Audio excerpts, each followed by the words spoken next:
Hello viewers, আসসালামু আলাইকুম। সবাই কেমন আছেন? আশা করি সবাই ভালো আছেন। তো আবারও চলে আসলাম লাকুটিয়া জমিদার বাড়ি, বরিশাল।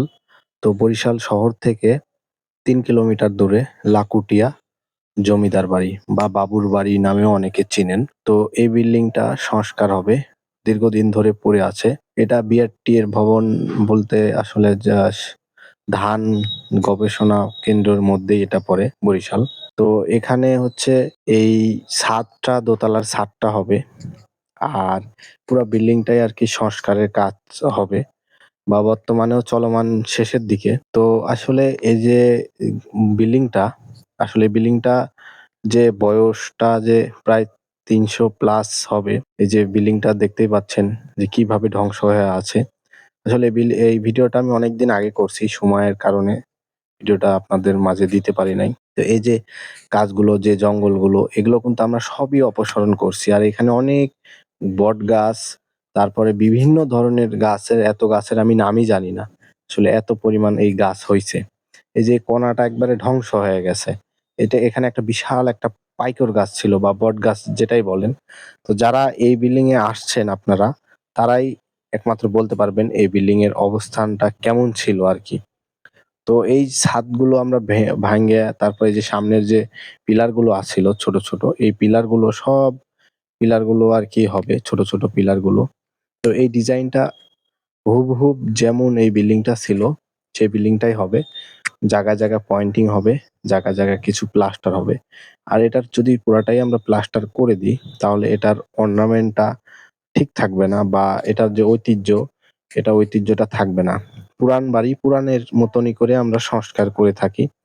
আর যদি আমরা প্লাস্টার করে দিয়ে সব লেপটায় দিই, তাহলে মা বুঝ বুঝবে, অনেকে এসে, অনেক পর্যটক এসে বুঝবে যে এটাতে আসলে সংস্কার হইছে কি লেপে দিছে।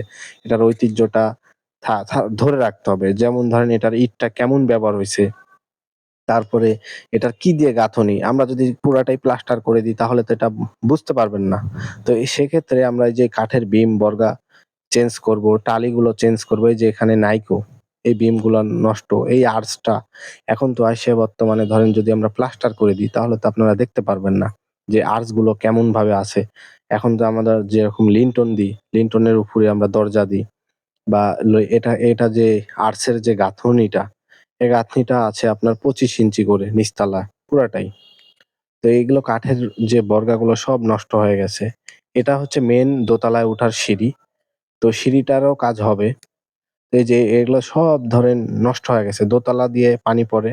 আর এটাতে কোনো একটা অফিস করছিল কোনো এক সময়। এই অফিসের জন্য এটা অনেক ইট দিয়ে গাঁথনি তাদের মতন করে কক্ষ করছে।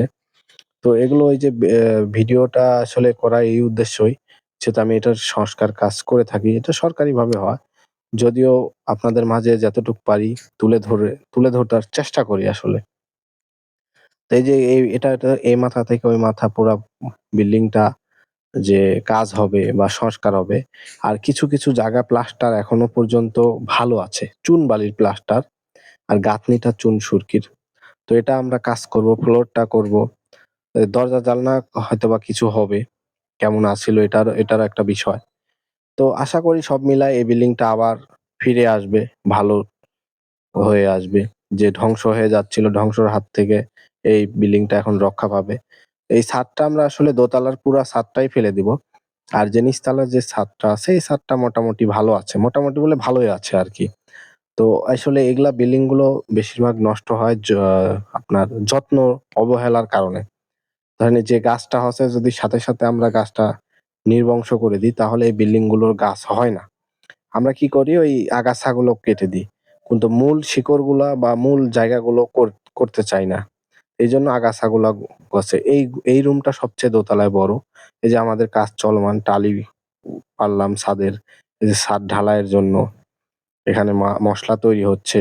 আমরা সারা বাংলাদেশেই এরকম চুন-সুরকির কাজ করে থাকি। আসলে আমি ভিডিওটা করা এইজন্য যে এখনো এই চুন-সুরকি বা রাজার যে বাড়িগুলো পরিত্যক্ত আছে, সংস্কার যে হয়, কোথাকার মিস্ত্রি বা এখনো যে আগের মতন করে কাজ করে কিনা বা পারে কিনা, কি মেডিসিন দিয়ে কাজ তৈরি করে বা মসলা কি দিয়ে তৈরি করে, ইট কিভাবে গাঁথে, চুন-সুরকির কাজের যে মিস্ত্রি আদৌ আছে কিনা, এজন্য আরকি আমি এই ভিডিওটা করে থাকি যেন আপনাদের মাঝে তুলে ধরার জন্য যে এখনো এই বাংলাদেশে এই ধরনের কাজের মিস্ত্রি এভেলেবেল আছে।